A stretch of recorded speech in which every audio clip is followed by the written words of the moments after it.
A small town girl rises to be the dancing queen and heroine of the Southern film industry in the 80s. Her struggles, the men in her life, and insecurity are the dirty picture. And today on The Sticky, I've got my review for you. Let's go. So, I had my 5 reasons for Raw 1, I had my 3 reasons for Rockstar, and now I have my 1 main reason you need to watch The Dirty Picture. And that is, obviously, as everybody's been saying, Vidya Balan. Seriously, she's the only reason you're gonna go watch this film. You'll even get to a point where when you're like watching the scenes and she's not on them, you're gonna be like, why are there even like Vidya-less like scenes in this movie? Seriously, she's the best part of the film. Like, you know how in Hollywood, every actress has to have like this one D-glam role that makes her win all like the Oscars and the award shows? You know, Halle Berry had that in Monsters Ball, Charlize Theron has that in Monster, and for Vidya Balan, The Dirty Picture is this film. I mean, let's be honest, would you know any other actress who's willing to wear no makeup in the second half of her movie, put on 10 kilos for this movie, and just basically be, you know, I mean, in the second half, the clothes she wears is a reflection of the time she's going through. Obviously, during the second course of the film, she, you know, goes through an alcohol, like she becomes like a raging alcoholic, and her demeanor, the way she dresses and things like that. I don't know what other actress would be willing to put on weight for one film role and be so brave and courageous to be like, you know what? This is my body, this is who I am, this is the role, take it or leave it. You can have your item numbers, you can have your frilly songs and dances, you can have your hot ass heroines and their teensy tiny clothes, but at the end of the day, you're gonna be remembered as an actress for your performances, for when you were acting in a film that was like based around you. And now for Vidya Balan, it's like she's put herself in a league where I don't think any other heroine can touch her. She can easily carry a solo film, you know, from Parinita to Pa to, what I love is that it's about performance with Vidya Balan. Yeah, she's a typical, beautiful Indian woman, which is amazing. She can carry saris off or whatever the costumes were in the movies brilliantly, but at the end of the day, she can act. That's what pulls us through the theater, that's what gets her the awards, and that's how she's gonna be remembered as an actress. Another thing I loved about this movie is that it's in the 80s. Guys, in the 80s, the women didn't know what size 0 was. For them, 0 was just, you know, one of the numbers on like a number chain. It wasn't an aspiration to be, ooh, I want to be size 0. It was so refreshing to see someone who's like a normal, healthy, average woman size on the screen.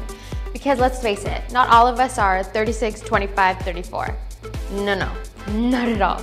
So Vidya Balan, I mean, maybe she's bringing back that average woman trend, and people are even saying that she may be considered to bring Victoria's Secret's new range for Indian women, which I think is perfect because let's face it, seeing broads and panties on somebody like Deepika Padukone, yeah, we're not all 6-foot Amazonian Indian girls. Come on now. Like I said before, Vidya Balan is the reason you're gonna watch the film. From the beginning to the film to the end of the film, it's all about her, and that's the way it should be. I would have preferred it though if they had tightened up the film a bit more. I felt like a lot of the scenes, they were just like, you know, here's the scenes, this is what she did, this is what she did, this is what she did. There's no explanation. You don't have an idea like where her overzealous confidence, her ambition came from. You know she's very ambitious from the way she talks. Those double entendre lines, like, they're absolutely hilarious. The screenplay and the dialogue written by Rajat Arora, fabulous. Milind Luthra direction, fabulous as again, just like Once Upon a Time in Mumbai. This is kind of pretty much based on the life of someone who was actually in the industry at that time.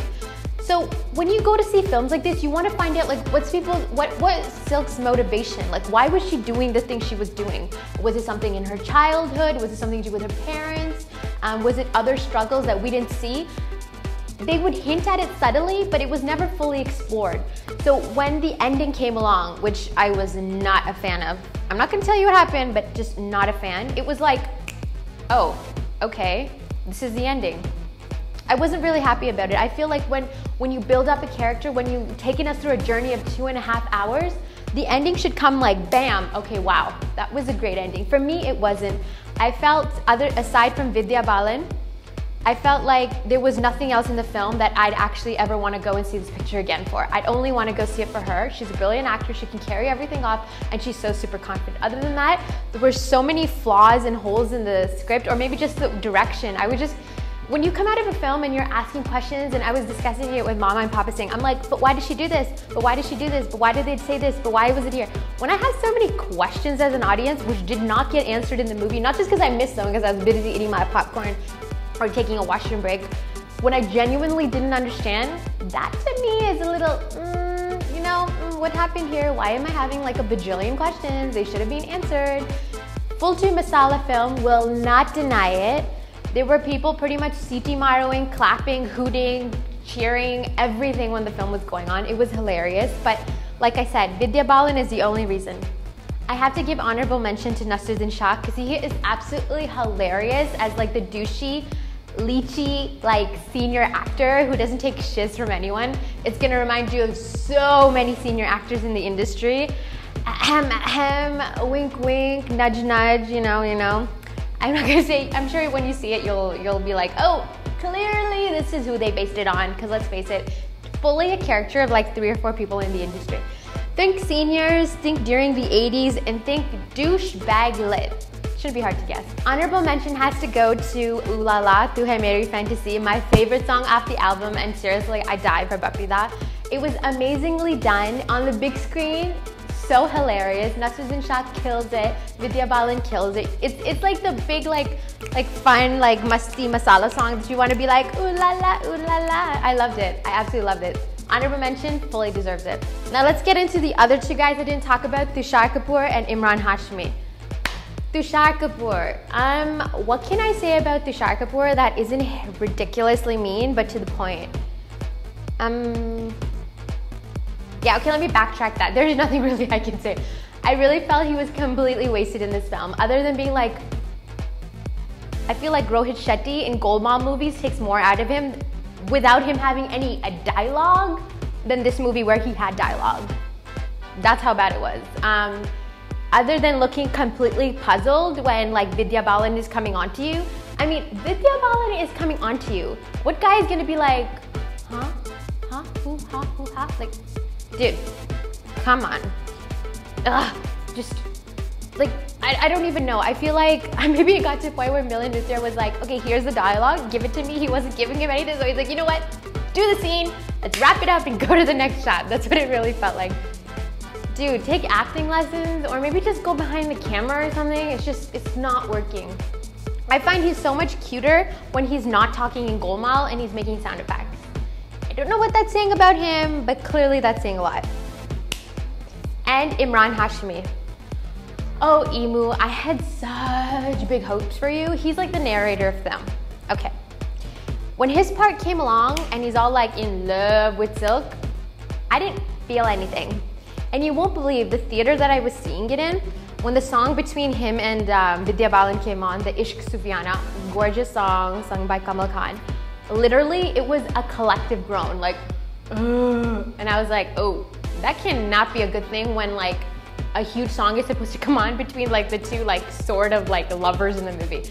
Clearly, by the second half of it, things were so slowed down that when the whole Imran Hashmi Vidya Balan like love thing happened, people were so sick and tired. They had no idea what's going on. You did not feel the chemistry between them, mostly because I didn't know how like they actually fell in love. They did it like a little like really super fast-paced montage, and I was like, okay, so like he's in love with her now? Like, love, like, when he's in love with her, you should actually feel like there's something actually happened. Like, you should feel it.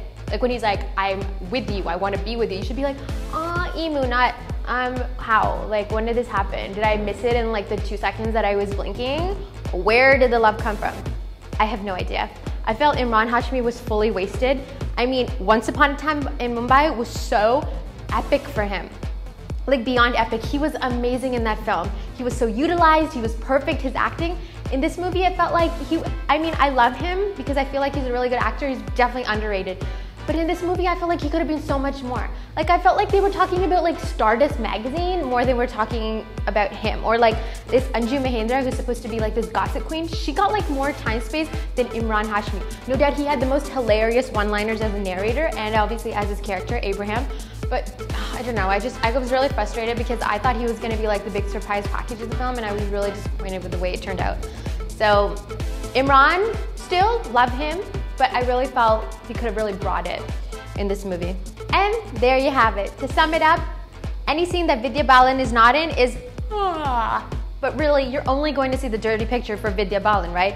And maybe a little bit of Naseeruddin Shah, and maybe a little bit of Ooh La La. But at the end of the day, it's Vidya Balan. She's gonna sweep up every award in 2012. Like Ranbir Kapoor is gonna do everything for Rockstar next year. Vidya Balan's gonna do everything for the dirty picture. I feel like if you've never been a fan, or you liked Vidya and you've been like, okay, some of her films are good, she's kind of decent, you know, she's relatable, you are gonna be an absolute fan after watching this.